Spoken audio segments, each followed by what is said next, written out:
তুমি sniper player হবা, তাহলে তোমার সামনে একদম সঠিক ভিডিওটাই এসেছে। সো গাইস, আজকের এই ভিডিওটা স্কিপ করার ভুল একদমই করো না। জীবনের সবাই একবার না একবার হলেও স্নাইপার প্লেয়ার হতে চেয়েছে, কিন্তু 1-2 ম্যাচ খেলার পর যখন এনিমির হাতে বাজেভাবে পিছন মারা খায় তখন সেই স্বপ্নই থেকে যায়। সো গাইস, আপনারা কি আমার মতো এরকম স্নাইপিং করতে চান, তাও জিজি গেম স্পেস অ্যাপটা ইউজ করে?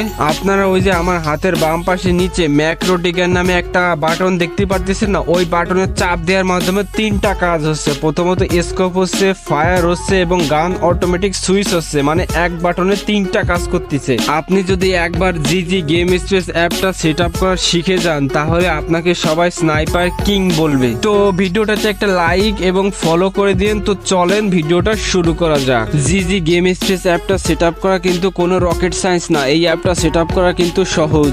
জিজি গেম স্পেস অ্যাপটা কিন্তু আপনারা প্লে স্টোরে পেয়ে যাবেন, আর এই অ্যাপটা সেট আপ করতে কিন্তু সিজুকো অ্যাপটা লাগবে। সিজুকো অ্যাপটাও কিন্তু আপনারা প্লে স্টোরে পেয়ে যাবেন, ওখান থেকে ডাউনলোড করে প্রথমে সেট আপ করবেন। যারা সেট আপ করতে পারেন না তারা আমার টিকটক আইডিতে ঢোকেন, দেখেন আমি ভিডিওটা পিন করে রাখছি। সিজুকো অ্যাপটা কানেক্ট করে এবার ঢুকবেন জিজি গেম স্পেস অ্যাপে ঢোকার পর আপনারা এরকম একটা ইন্টারফেস দেখতে পাবেন। এইবার আপনারা করবেন কি, উপরে যে পারমিশন রিক্রুট লেখা না ওখানে একটা চাপ দিবেন। এইবার করবেন কি, ওভারলে উইন্ডো পারমিশনের পাশে যে গ্রান্ট লেখা না ওখানে একটা চাপ দিবেন। চাপ দেওয়ার পর আপনাকে এখানে নিয়ে আসবে, এখান থেকে করবেন কি জিজি গেম স্পেস অ্যাপের পারমিশনটা দিয়ে ওকে করে দিবেন। এইবার রান ইন ব্যাকগ্রাউন্ড পারমিশনটা আপনাকে দিতে হবে, এই জন্য আবার করবেন কি গ্রান্টে একটা চাপ দিবেন। এইবার করবেন কি ওই যে উপরে নো রেস্ট্রিকশন লেখা না ওখানে টিক মার্ক দিয়ে ওখান থেকে ব্যাক চলে আসবেন। এইবার দেখবেন কি আপনার সব করা সেটিং অন হয়ে যাবে। এইবার করবেন কি not activate please activate send লেখা ওখানে একটা চাপ দিবেন। এইবার এখানে আসার পর করবেন কি সিজুকোতে চাপ দিবেন।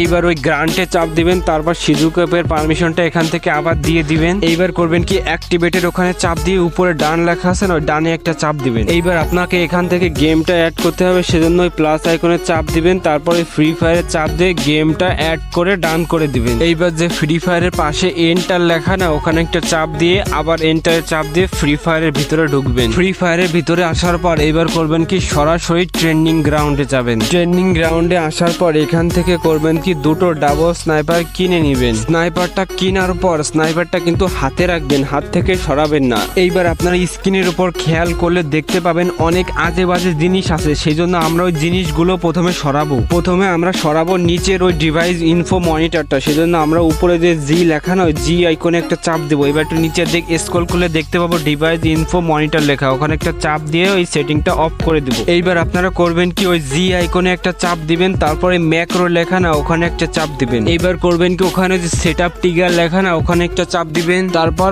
ওকে তে চাপ দিবেন। এবার এখান থেকে ক্লোজ করে দিবেন। এইবার আপনাদের এখানে করতে হবে কি একটা বড় বাটন রাখতে হবে আর সব বাটনগুলো ডিলিট মারতে হবে। সেজন্য করবেন কি বাটনের পাশে ক্রস লেখা না ক্রসে চাপ দিয়ে সব বাটনগুলো ডিলিট করবেন, শুধু একটা বড় গোল বাটন না ওটা খালি রাখবেন। ওই বড় বাটনের চাপ দিয়ে ওই বড় বাটনটা আপনার হাতের বাম সাইডে নিয়ে আসবে। এইবার করবেন কি ওই বড় বাটনের পাশে সেটিং লেখা না ওই সেটিং এ একটা চাপ দিবেন, তারপর এখান থেকে করবেন কি ওই নীল প্লাস বাটনে একটা চাপ দিবেন। প্লাস বাটনে চাপ দেওয়ার পর এখান থেকে ট্যাপে চাপ দিবেন, ট্যাপে চাপ দেওয়ার পর এখান থেকে এটা ক্লোজ করে দিবেন। এবার দেখতে পাবেন কি ছোট একটা বাটন অন হয়েছে, ওই বাটনটা করবেন কি আপনার লেফট ফায়ার বাটনের উপর রাখবেন। এইবার করবেন কি ওই ছোট বাটনের পাশে যে সেটিং ওই সেটিং একটা চাপ দিয়ে এখান থেকে ট্যাপে করে দিয়ে ডিউরেশনটা 60 করে দিবেন। এইবার করবেন কি ক্লোজ বাটনে চাপ দিবেন, তারপর আবার করবেন কি বড় বাটনের পাশে যে সেটিং ওই সেটিং এ আবার চাপ দিয়ে ওই নীল প্লাস আইকনে আবার চাপ দিবেন, তারপর ট্যাপে চাপ দিয়ে ক্লোজ করে দিবেন। এইবার দেখবেন কি আরেকটা ছোট বাটন অন হয়েছে, ওটা করবেন কি আপনার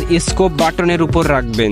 স্কোপ বাটনের উপর রাখার পর করবেন কি ছোট বাটনের পাশে যে সেটিং ওই সেটিং এ আবার চাপ দিবেন, তারপরে টাইপসটা রাখবেন রিলিজ ট্যাপে, তারপর এটা ডিউরেশন 300 করে দিবেন। 300 করার পর ক্লোজ করে দিবেন। তারপর আবার করবেন কি বড় বাটনের পাশে যে সেটিং ওই সেটিং এ আবার চাপ দিবেন, তারপরে গ্রিন প্লাস বাটনে আবার চাপ দিয়ে ট্যাপে চাপ দিয়ে ক্লোজ করে দিবেন। তারপর দেখবেন কি আরেকটা ছোট বাটন অন হয়েছে, ওই 3 নাম্বার বাটনটা আমি যেখানে রাখছি আপনারা ঠিক ওইখানে রাখবেন। তারপর করবেন কি ওই ছোট বাটনের পাশে যে সেটিং ওই সেটিং এ আবার চাপ দিবেন, তারপর এখানে টাইপসটা রাখবেন ট্যাপে এবং ডিউরেশনটা 80-তে সেট করবেন, তারপর এখান থেকে ক্লোজ করে দিবেন। সব কাম শেষ। এবার উপরে যে সেভ লেখা না ওই সেভ বাটনে একটা চাপ দিবেন। এইবার আপনি করবেন কি বাম হাত দিয়ে ম্যাক্রো টিকারে চাপ দিবেন এবং ডান হাত দিয়ে এমটা এনিমির উপর রাখবেন। তারপর আপনি এত ভালো স্নাইপিং করতে পারবেন যে আপনার সামনে B2K, ক্রুল গেমিং, RSK, ফ্লিকার কোনো কিছুই না। ও আরেকটা কথা কথা, আপনারা যদি ওই যে স্কোপের ভিতরে যে ক্রসপট টাইপ যে চিহ্নটা ওটা যদি অফ করতে চান তাহলে আবার করবেন কি জি আইকনে চাপ দিবেন, তারপরে একটু স্ক্রল করলে দেখতে পাবেন ক্রসপট টাইপ লেখা, ওই বাটনটা